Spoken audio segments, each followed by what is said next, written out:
Very important subject. I put down here all or nothing, legal or spiritual. You have to think about that for a second, why I put it in that manner. When we're dealing with the word all, that's really the collective of society. That's why the word legal, it means to collect.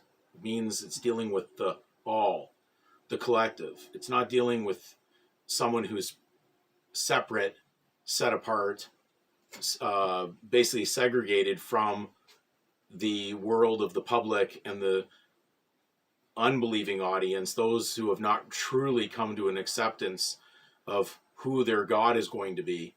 So they're deceived by the God of this world, the false God, which is Satan, and his kingdoms. So Luke 14:33 kind of brings light to this all, and it states, "So likewise, whoever be of you that forsaketh not all that he hath, he cannot be my disciple."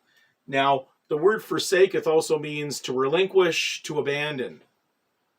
Renounce is some of the other versions that you'll find in different translations, but they all lead to the same thought.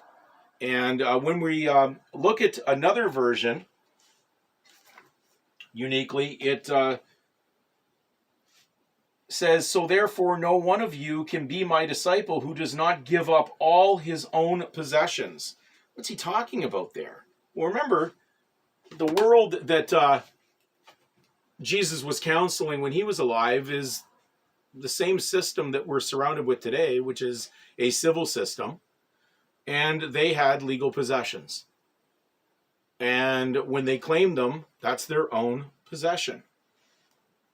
Even though it's not theirs, they're in an hallucination.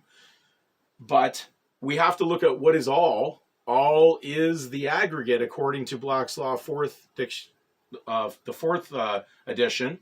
All means the aggregate that an individual is subsumed into. Now remember, we're talking about individual. That means not a member of a Roman family or a surname, because that's the seventh definition that occurs in the third edition of some law books in Canada, that states that the seventh definition of an individual is not a member of a family. And we're talking about family in the context of how it would have been used by the Roman civil system. Not because you would like to think it's your blood family. It has nothing to do with that.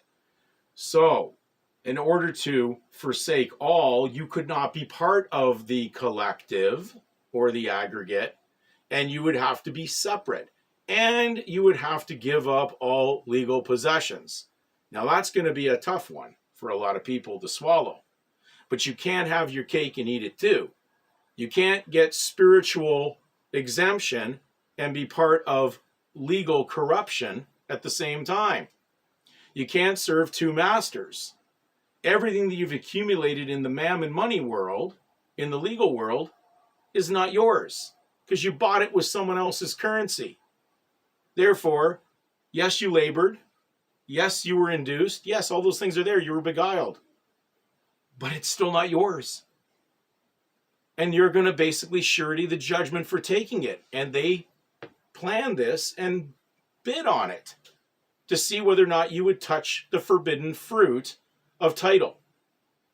So therefore, are you prepared to forsake all?